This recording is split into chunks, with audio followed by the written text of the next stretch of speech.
Hello friends, welcome back to our channel के डॉग्स। मैं doctor Rana Chanchal, paediatrician and neonatologist. पिछली कुछ वीडियोस में हमने बात किया है कि नॉर्मल हाइट और नॉर्मल वेट कितनी होनी चाहिए एक बच्चे की और वो कैसे एज के साथ वेरी करता है। तो आज इस वीडियो में हम लोग बात करेंगे कि बच्चे का वजन कैसे बढ़ाया जाए, क्या क्या तरीके हैं, क्या क्या चीज़ों का ध्यान रखना है जिससे कि बच्चे का जो ग्रोथ हो वो स्मूथली हो, और जो बच्चे खाने पीने में थोड़ी बहुत परेशानी करते हैं उनको हम लोग कैसे इम्प्रूव करें।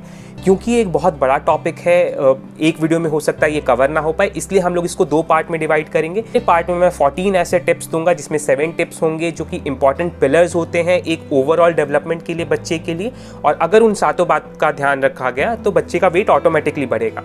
उसके बाद मैं कुछ 7 ऐसे टिप्स दूंगा जिससे कि आप बच्चे का जो खाना है उसको एनर्जी डेंस बना सकते हैं, ज़्यादा कैलोरीज का बना सकते हैं, जिससे कि बच्चे का वजन जो है वो ऑटोमेटिकली बढ़ना शुरू हो जाए। तो चलिए आज का इसी पार्ट शुरू करते हैं।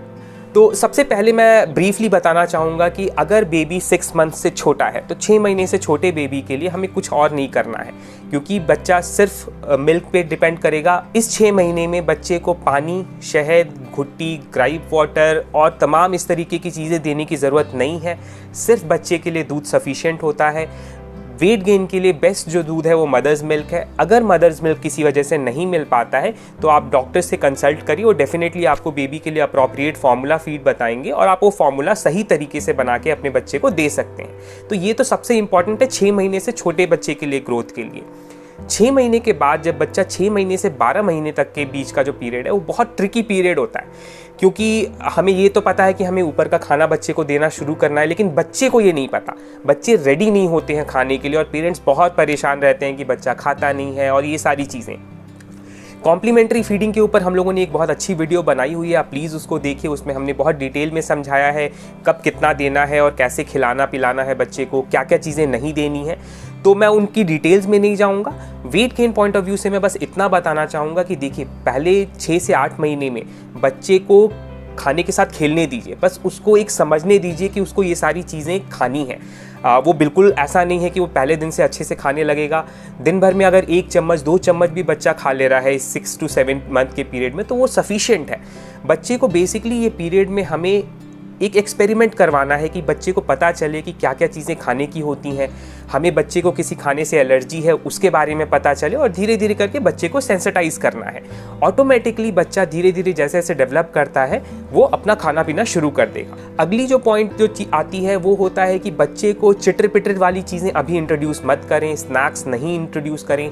जो भी चीज़ें देनी है वो हेल्दी दे, फ्रूट्स, वेजिटेबल्स, सीरियल्स, इन सब को इंट्रोड्यूस करें तो ज़्यादा बेहतर रहेगा।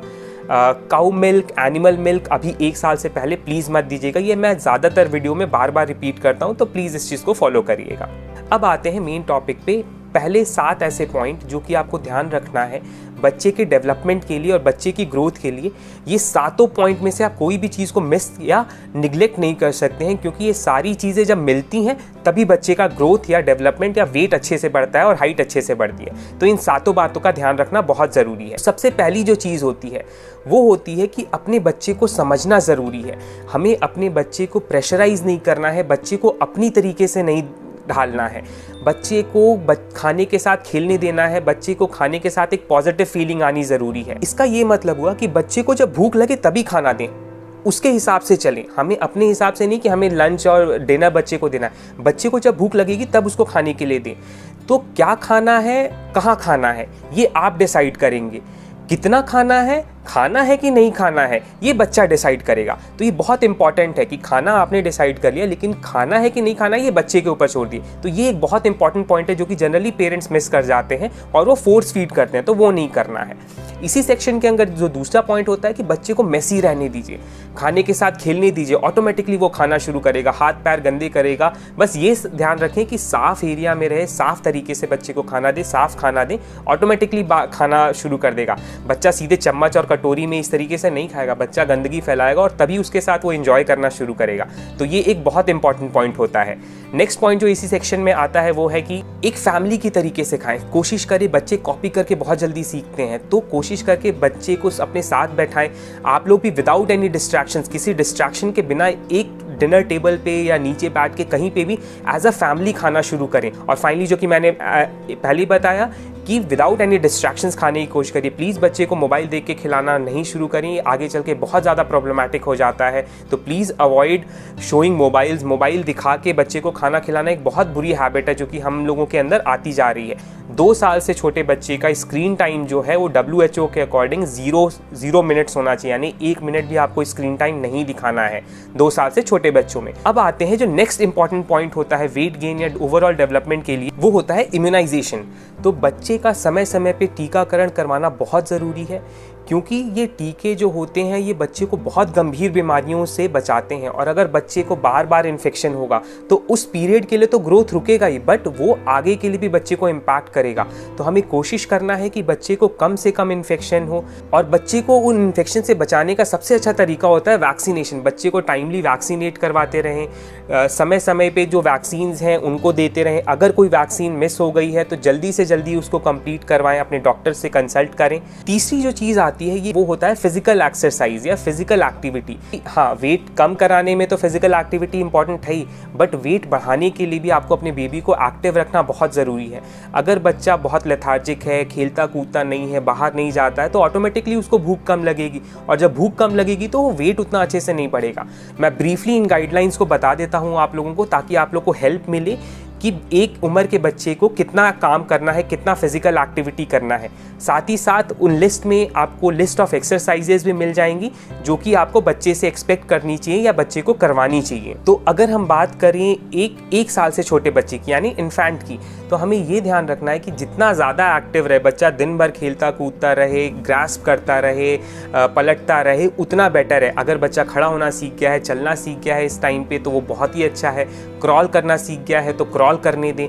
जितनी देर एक्टिव रहेगा बच्चा उतना बेटर है उसके ओवरऑल डेवलपमेंट के लिए और ग्रोथ के लिए और वेट डेवलपमेंट के लिए। ध्यान क्या रखना है कि कोशिश करके बच्चे को एक्टिव टमी टाइम यानी पेट के बल लिटा के खिलाने का जो टाइम है वो कम से कम 30 मिनट से 60 मिनट का ज़रूर से ज़रूर दें। नेक्स्ट आते हैं, अगर टॉडलर्स में यानी 1 से 2 साल के बच्चों में जो मिनिमम एक्टिविटी होनी चाहिए वो 3 घंटे यानी 180 मिनट्स की होनी चाहिए। जितना देर एक्टिव रहेगा उतना बेटर है। तो ऐसा नहीं है कि 3 घंटे कर दिया तो बस, जितना एक्टिव है उतना सही है। सेम चीज़ आता है 3 साल से 4 साल के बच्चे में, 180 मिनट्स यानी 3 घंटे कम से कम एक्टिविटी। यहाँ पे जब हम एक्टिविटी की बात करते हैं तो वो मॉडरेट एक्टिविटी है, जब हम टॉडलर्स की बात करते हैं तो वो लाइट एक्टिविटी है। अगर आप साइड में चार्ट देख पा रहे हैं तो इसमें हमने लिखा हुआ है कि किस एज ग्रुप के लिए क्या एक्टिविटी सही है। तो 5 साल से 18 साल के बच्चे जो हैं उनको कम से कम 60 मिनट प्रॉपर फिजिकल एक्सरसाइज करनी ज़रूरी है। अब ये एक्सरसाइजेज भी 2 तरीके की होती हैं। पहली होती है एरोबिक एक्सरसाइज और दूसरी एक्सरसाइज होती है मसल बिल्डिंग या बोन या स्केलेटल डेवलपमेंट के लिए एक्सरसाइज। इसकी मैं प्रॉपर लिस्ट दे दूंगा कि जो एरोबिक एक्सरसाइजेज या जो मॉडरेट एक्सरसाइजेज हैं वो क्या क्या होती हैं।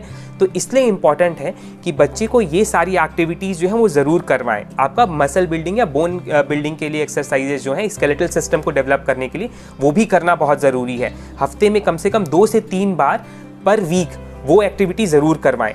नेक्स्ट पॉइंट जो आता है वो होता है बच्चे की टाइमली डीवर्मिंग। क्योंकि इंडिया एक एंडेमिक स्टेट में है जहाँ पे जो वर्म्स के इन्फेक्शन है, इंटेस्टाइनल वर्म्स के, वो बहुत ज़्यादा है, एंडेमिक कंट्री है। इसलिए WHO इंडियन जैसे कंट्रीज़ के लिए रिकमेंड करता है कि बच्चे को बाई ईयरली यानी साल में दो बार हर 6 महीने पे डीवर्मिंग करवाएं। 1 साल से लेके 12 साल के बच्चों में आप डेफिनेटली डीवर्मिंग एवरी 6 मंथली करवाते रहें। डोज जो होती है जनरली हम लोग एल्बेंडाजोल और कभी कभी हम लोग एल्बेंडाजोल के साथ आइवरमेक्टिन को देते हैं। आप अपने पीडियाट्रिशियन से पूछेंगे तो वो एग्जैक्ट डोज पता चल जाएगी आपको। मैंने एक कम्युनिटी पोस्ट भी शेयर किया था यूट्यूब पे, आप चाहो तो वहाँ से भी डोजिंग वगैरह देख सकते हो। नेक्स्ट पॉइंट जो आता है वो है कि आप रेगुलर बच्चे का ग्रोथ प्लॉट करते रहें। जो WHO के चार्ट्स होते हैं, आपको इम्यूनाइजेशन चार्ट के जो कार्ड मिला होगा बेबी का, उसमें भी ग्रोथ चार्ट्स होते रहते हैं। अपने पीडियाट्रिशियन से आप अपने ग्रोथ चार्ट मांग सकते हैं। ऑनलाइन भी ग्रोथ चार्ट्स अवेलेबल हैं।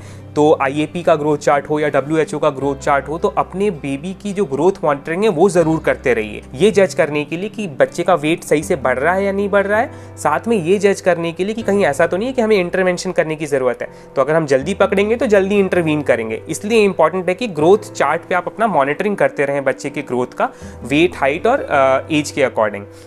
नेक्स्ट पॉइंट जो आता है, जो कि 6th पॉइंट, वो बहुत इंपॉर्टेंट होता है। वो होता है कि बैलेंस डाइट और प्रॉपर हाई कैलोरी डाइट देनी है अगर आपको बेबी का वेट गेन करवाना है।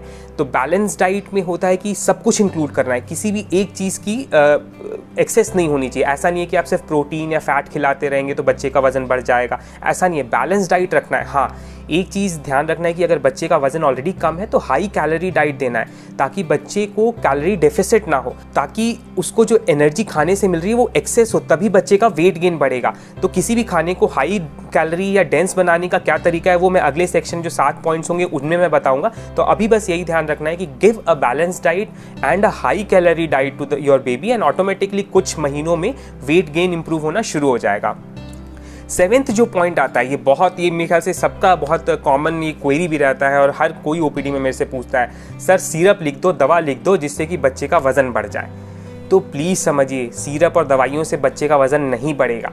कोई भी जो एपेटाइजर्स होते हैं, आप लोगों ने बहुत लोगों ने यूज़ भी किया होगा और फिर फाइनली यही चीज़ लगता है कि यार कुछ फ़ायदा तो हुआ नहीं, क्योंकि वो सिक पेशेंट्स के लिए है, जिनकी एपेटाइट बहुत ख़राब है, उनके लिए है। न्यूट्रिशनल सप्लीमेंट्स हेल्प करते हैं, डेफिनेटली हेल्प करते हैं। जो माइक्रो न्यूट्रिएंट्स की डेफिशिएंसी होती है उसको पूरा करने के लिए हेल्प करते हैं। बट जब भी अगर आपको देना हो न्यूट्रिशन या सप्लीमेंट्स, बिना डॉक्टर के आप लोग मत दीजिए। मेरे पास बच्चे आते हैं जो सालों से कैल्शियम, मल्टीविटामिन, आयरन पी रहे हैं, वो नुकसान करेगा। अगर आपको मान लीजिए कोई मल्टीविटामिन वगैरह देना भी है तो एवरी 12 मंथ्स यानी 1 साल के पीरियड में 3 महीने से ज़्यादा नहीं दें। इसके बाद भी मैं बोलता हूँ कि please, even a multivitamin is a medicine, एक मल्टीविटामिन भी मेडिसिन होती है, तो प्लीज़ अपने डॉक्टर से बिना पूछे एग्जैक्ट डोज, अप्रोप्रिएट टाइम उसको दें मत।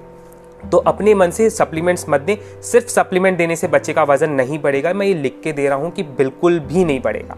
जब तक आप डाइट पे और वो पहली जो 6 पॉइंट्स हैं उसको अगर आप लोग नहीं समझेंगे तो सिर्फ सप्लीमेंट या सिरप देने से ऐसा कोई सिरप नहीं बना है जो कि बच्चे का वजन बढ़ा देगा। तो इसलिए बहुत इंपॉर्टेंट है कि इन सब चीज़ों का ध्यान रखें।